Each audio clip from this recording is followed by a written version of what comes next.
গণঅভ্যুত্থানের মাধ্যমে আজকে আমাদের নির্বাচন করার সুযোগ হয়েছে। সেই জন্য আমি নির্বাচন এলাকা থেকে নির্বাচন মনোনয়নপত্র জমা দিয়েছি এবং প্রার্থী হয়েছি। আশা করি আল্লাহ তাআলা সহায় হলে আমি নির্বাচনে প্রতিযোগিতা করতে পারবো এবং বিএনপি ধানের শীষ বাংলাদেশের মানুষের মার্কা, সেটা আমাদের নেতা তারেক রহমান দেশে আসার পরে প্রমাণ করেছে। বাংলাদেশের মানুষ ধানের শীষকে কত ভালোবাসে, জিয়াউর রহমানকে কত ভালো, বেগম জিয়াকে কত ভালোবাসে এবং তারেক রহমানকে ভালোবাসে। তা আমি আশা করি ধানের শীষের জোয়ার উঠবে এবং ধানের শীষ জয়লাভ করে আগামী সরকার গঠন করবে। আমি বারবার একটা কথা বলে আসছি যে একটা নির্বাচনের আগে যে কেয়ারটেকার গভর্নমেন্ট আসতো, নির্বাচনের প্রস্তুতি হিসাবে সারা দেশ থেকে অস্ত্র উদ্ধার করত, কিন্তু এই সরকার আসার পরে কোনো রকম অস্ত্র উদ্ধার করে নাই।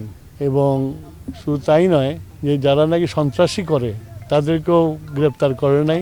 সুতরাং এই পরিস্থিতিতে নির্বাচন সুষ্ঠু হবে জনগণের একমাত্র যত বেশি মানুষ ভোট দিতে আসবে তত বেশি সুষ্ঠু হবে। তবে তারপরেও একটা ভয় থেকেই যায়, যেহেতু অস্ত্র এখনও উদ্ধার হয়নি। সিরাজগঞ্জের আমার যেটা স্বপ্ন আর কি, সিরাজগঞ্জকে একটা সুন্দর শহর করার জন্য, এবং আমি যখন মন্ত্রী ছিলাম তখন করেছিলাম। সিরাজগঞ্জের যানজট থেকে শুরু করে সব বন্ধ করেছিলাম এবং সবচেয়ে বড় যেটা ছিল সেটা হলো কাটাখালী। আমরা সৌভাগ্যবান যে পৃথিবীর যত বড় বড় রাষ্ট্র আছে, শহর আছে, শহরের মাঝখানে একটা নদী বয়ে গেছে। আমাদের সিরাজগঞ্জের মধ্যে একটা নদী বয়ে গেছে। সেই নদীটা মানে বন্ধ হয়ে গেছিলো।